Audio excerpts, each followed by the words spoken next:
نبی پاک علیہ السلام نے فرمایا ہر عالم کے پاس نہ بیٹھنا،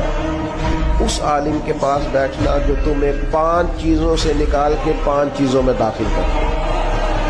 یا رسول اللہ صلی اللہ تعالی علیہ وسلم کون کون سی؟ تو حضور نے فرمایا اس عالم کے پاس بیٹھنا جو تمہیں شک سے نکال کے یقین کی طرف لے آئے، دوسرا وہ تمہیں ریاکاری سے نکال کے اخلاص کے زمرے میں لے آئے، اور تیسرا نبی پاک صلی اللہ تعالی علیہ وسلم نے فرمایا وہ تمہارے دلوں سے دنیا کی خواہش نکال کے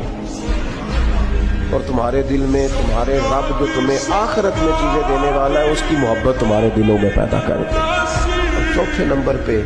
نبی پاک علیہ السلام نے فرمایا اس شخص کے اس عالم کے پاس بیٹھو جو تمہیں تکبر سے نکال کے عاجزی کی طرف لے جائے،